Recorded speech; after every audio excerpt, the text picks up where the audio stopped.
In front of me is Samsung Galaxy A30s, and today I would like to show you how you can apply animated live wallpaper called Magic Fluids.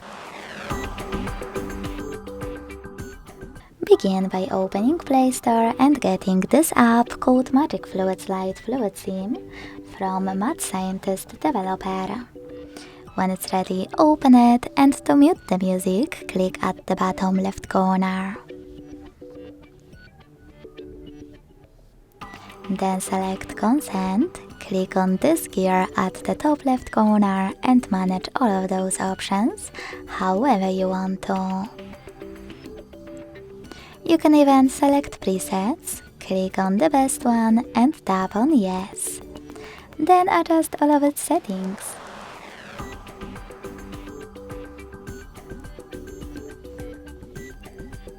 When you're ready, click on the top right corner and then bottom right corner.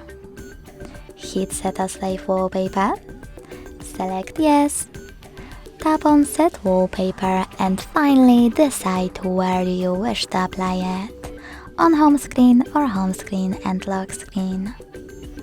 So when I close my app, I can see that my wallpaper was successfully applied. Thanks so much for watching. If you enjoyed this video, leave a like, comment and subscribe.